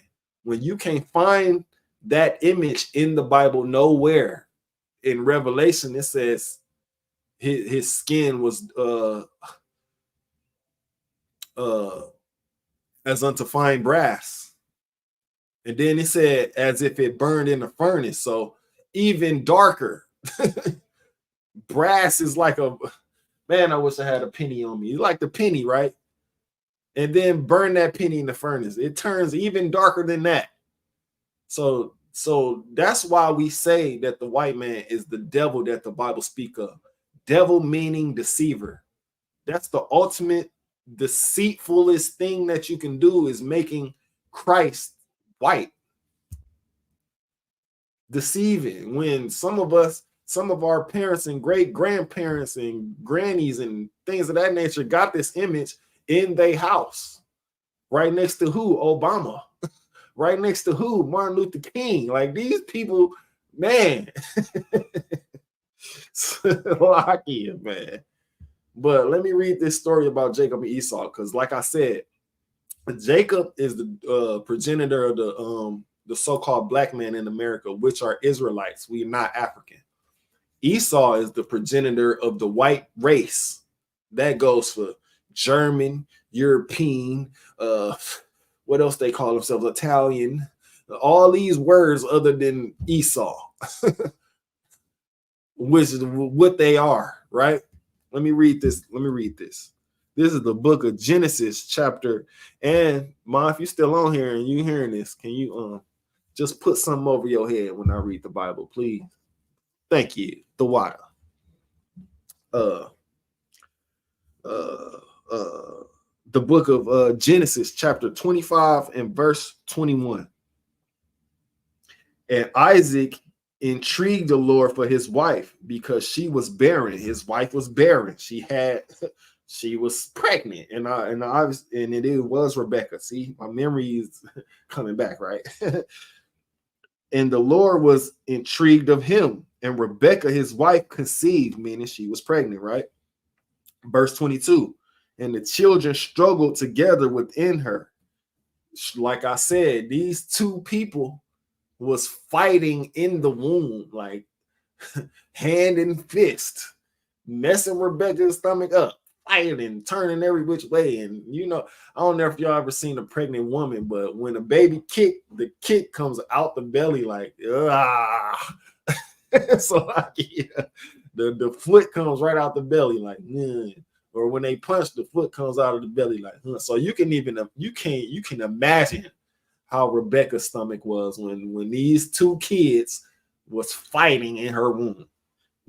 It says, and the children struggled together. They struggled together, meaning they was throwing them hands in there, right? After this, we're going to get back to the brotherhood. I just want to bring this out because, you know, it came to me, right? And the children struggled together within her. And she said, if it be so, why am I thus? And she went to inquire of the Lord. She was asking the Lord, man, if I am pregnant, man, why are these kids going crazy in my stomach, man? I mean, this ain't what she said verbatim, but I'm just putting the niggaism on it. You know what I'm saying? You know how we talk, because the Bible is only for Blacks, Hispanics, and Native Americans. I'm just, you know what I'm saying, adding the niggaism to it, right? She said, why is this happening if I'm barren, right? She asking the Lord, right? And she went to inquire of the Lord, like, why is this happening, right? Verse 23. And the Lord said unto her, 2 nations are in thy womb. 2 nations, meaning, like I said, Jacob is the progenitor of the nation of Judah, which is the so-called blacks in America. And the other nation, which is Esau, which is the progenitor of the so-called white race. He said, 2 nations are in thy womb, and 2 manner of people shall be separated from thy bowels. What does separated mean? To separate mean to be together. That separate mean to walk hand in hand with each other. No, it says 2, and then I forgot to emphasize the 2 manner of people. The 2 manner of people, 2 different people. Ain't the white man, the so-called black man. Oh man, you're gonna have to wait. Ain't the white man and the so-called black man 2 different people? One of them can dance, one of them got flavor, one of them the best at whatever he do. The other one just off when he walk, he ain't got no rhythm. He likes to kill. It's like he likes to unalive for the purposes of Facebook. Unalive, right? Right? So let me get back to it. Shall be separated from thy bowels, and the one people shall be stronger than the other people. Now, here's where the details are super important, because ain't the so-called black man way stronger than, you know what I'm saying, the so-called white man? You can look in these strongman competitions. Like when I was coming up, dude named the wrestler Mark Henry. Mark Henry was the world's strongest man when I was coming. It's a black man, the world's strongest man. On top of that, ain't we the best boxers? And come on, bro, we at the top of the list in the boxers. We got the best boxing records. We, you know what I'm saying, stuff like that, right? It says, so you know who he's talking about when he says, one shall be stronger than the other people, right? And the elder shall serve the younger. We're gonna see who the elder is in like a verse or two, right? It says the elder shall serve the younger, right? Verse 24. And when her days to be delivered were fulfilled, behold, there were twins in her womb. Twins were in her womb. Now, a couple verses up, it said two manner of people and two nations, right? Even though these are twins, they two manner of people and two different nations, right? Verse 25. Now, here's where it gets interesting. Here is where it gets interesting. And this opened my eye. Even when I first heard this opened my eyes. You know, they didn't teach me this in the Christian church. They didn't teach me nothing about Jacob and Esau in the Christian church, in the Baptist church. They make you feel good and pass the plate around, right? My bad. They make you feel good and don't work it out. Don't work it out. The dude over there with the drum. Then the pastor get on the piano too. You know what I'm saying? Things of that nature, right? But they didn't teach me about Jacob and Esau, is my point, right? Verse 25. This is Genesis chapter 25 and verse 25. And the first came out all red. Wait, Salaki. And the first came out red all over like a hairy garment. And they called his name Esau. Like I said, up in a scripture or two up, it said, the elder shall serve the younger. So Esau is the elder because he came out first, right? He shall serve the younger. But hold on. This is where it gets even more interesting at verse 26. And after that came his brother out, and his hand took hold on Esau's heel. Meaning, let me see something. Where can I grab something at? Okay, let me just use this book. Right? So Esau came out the womb. This is Esau's, and it ironically is red, right? This is Esau's heel, meaning the heel of his foot. Jacob had his heel. Like, you not leaving me in here, bro. We was just in there boxing for some months. You're not leaving me in here. Well, we finna get it on outside of here now, right? So Jacob took hold on Esau's heel. So he was able to come out right after Esau, right? It says, and his hand took hold on Esau's heel, and his name was called Jacob. And Isaac was 80 years old when she bare them. Pause right there. Now, why didn't it describe how Jacob looked? If anybody can tell me that on YouTube, because that's the only way I'm gonna be able to see your comments, right? Why did it describe Esau as he came out red all over like a hairy garment, but it just said after that came his brother out and he took hold on Esau's heel and his name was called Jacob? Why didn't it describe how Jacob looked?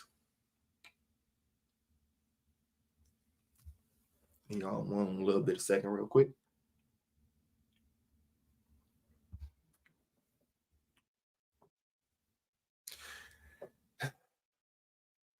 It didn't describe how Jacob looked because Jacob looked like the rest of the people that was there. He looked like his mother, Rebecca. Who else?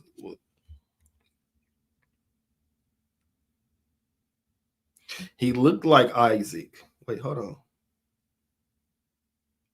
Right, he looked like Isaac. He looked like Rebecca. He was the same complexion as these people.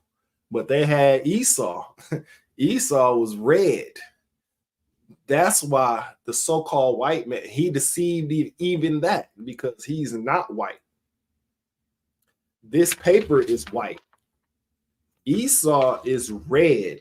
That's why when they get angry, they turn red. When they happy, they turn red. When they when you smack them in the back or something, they turn red. When they get burned by the sun, they turn red. Regularly, they cheeks red. When they cold, they're red. They the real colored people, if you ask me. You beat them up, they turn black, blue, and red, right? Slovakia. Same color as the police, though, but that went over y'all heads. Message. Yes, red. What else? It comes down to them being the red people, but the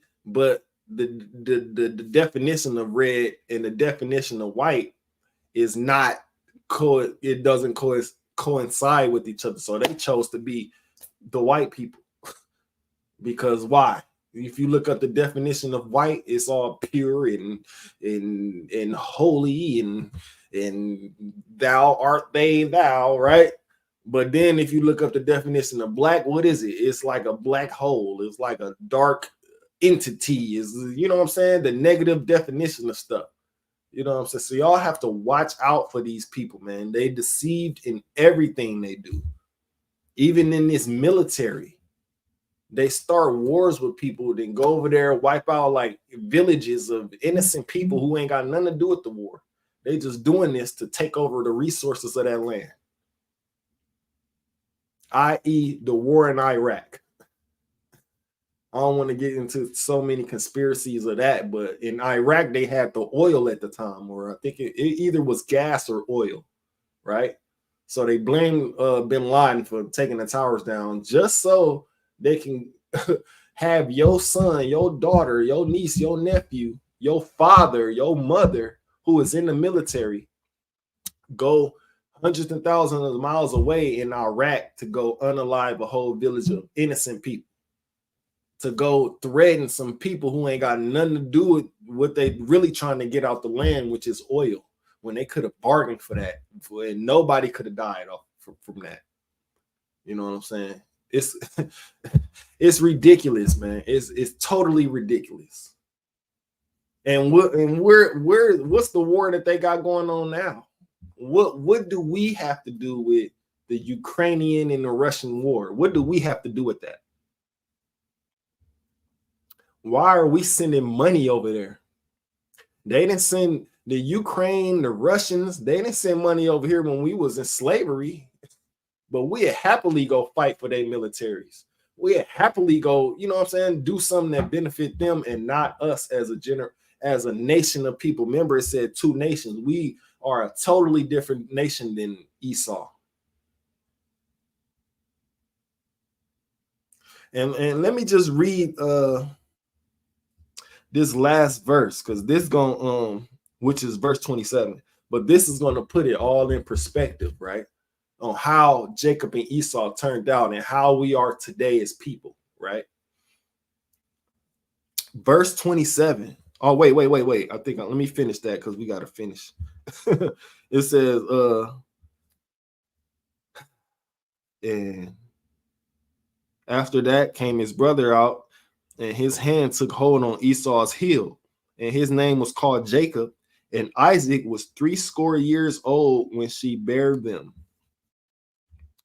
Was 80 years, you mathematicians.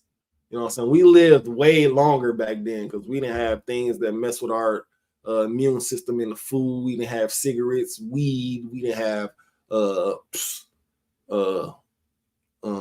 lead in the water. You name it. That's another reason why we call the white man the devil, because he pollutes everything and everywhere that he lands his foot on. How you gonna pollute water? Not only polluting water. Hold on, let me finish this, then we're gonna get into that real quick. Verse 27. And the boys grew, and Esau was a cunning hunter, a man of the field. Didn't I just say that before that? This man likes to unalive, man. And the reason why I'm saying unalive, because Facebook and Instagram, and these places are sensitive on the words that you say, but he unalived so much. Like if you ever been in and this is like a safari, like a archaeologist's office.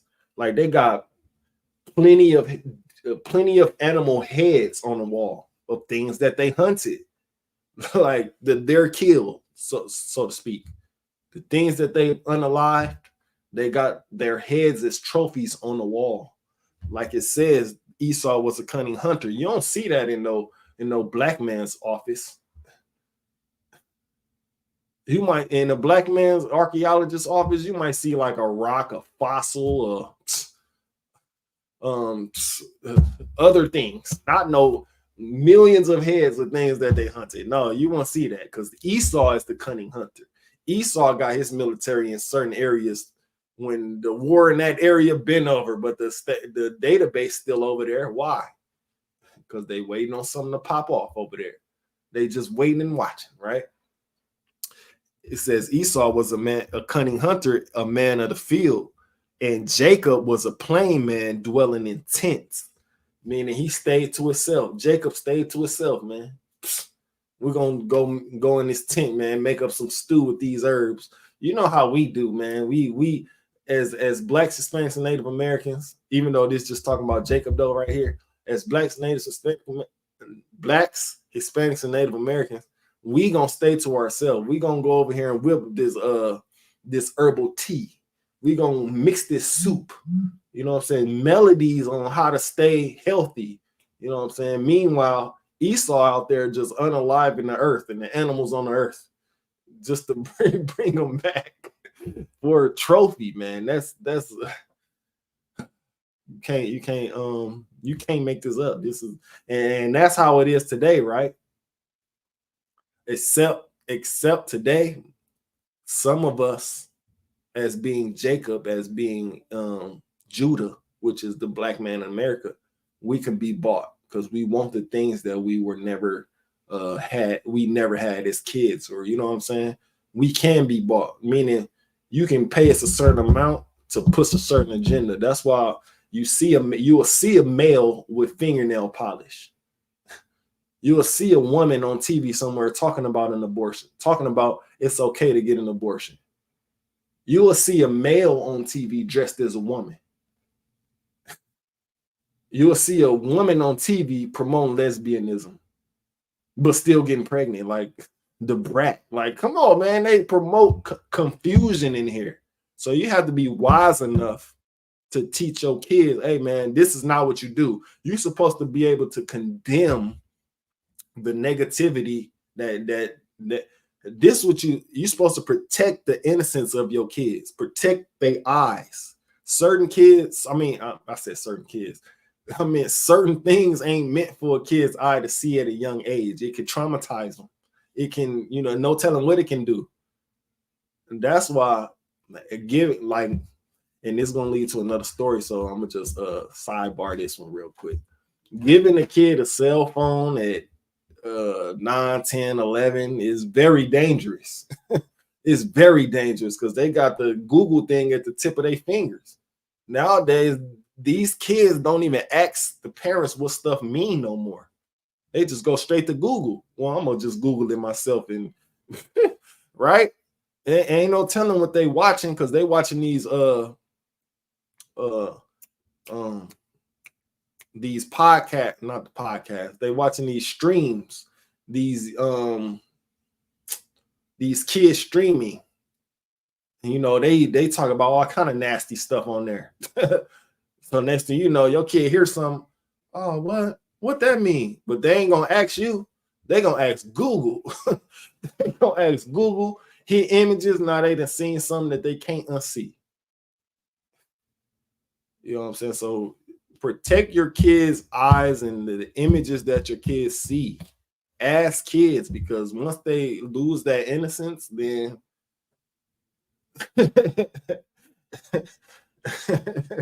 you can't get that innocence back, man. It's very and like I said, the so-called white man making it very hard to do that. Salakia.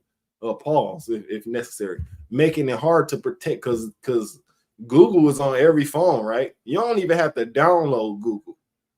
It just comes on every phone. It's just built in every phone. You don't even have to download Google. You don't even have to type in your age in some of the Google browsers. They just let you browse.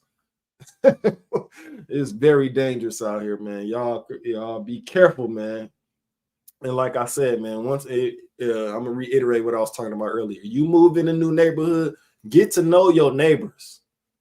You know what I'm saying? It ain't nothing wrong with going to knock on the door or inviting them to play cards, or you know what I'm saying, inviting them to the barbecue or giving them a plate. You know what I'm saying? Bring back the old days of brotherhood and sisterhood, man. Because nowadays everybody just to themselves and looking mean at each other. You look mean too long at somebody, they ready to shoot you, which is ridiculous. How did we come to that? I came up in the era, man, where it was fun to be outside as a kid. Nowadays, man, these kids is in the house on computers, on cell phones, looking at all kind of negativity on TV. As a kid, you had to come find me. I was outside exploring the earth. So and with that being said, man, this is the ISUPK, man, coming out of Harlem, New York, 1 West under Commanding General Yohana. We are not affiliated with no other Israelite group, period. That's Sakari, the purple people that you see in Milwaukee. They deep in Milwaukee, but they ain't the true we is. HOI, IOC, whatever these abbreviated letters, we not a part of that. ISUPK is the truth. The rest of them is false. You know what I'm saying? Matter of fact, this is how I'm gonna put it. The rest of the other Israelite groups, they artificially flavored. We are the real thing. Like they Sunny Delight, which they ain't real orange juice. We the orange. We the real life orange. You squeeze that orange, you get that authentic juice. That's what ISUPK is. The rest of them artificial and watered down. Salam, Israel. That's my time, and that's my spiel. You know what I'm talking about.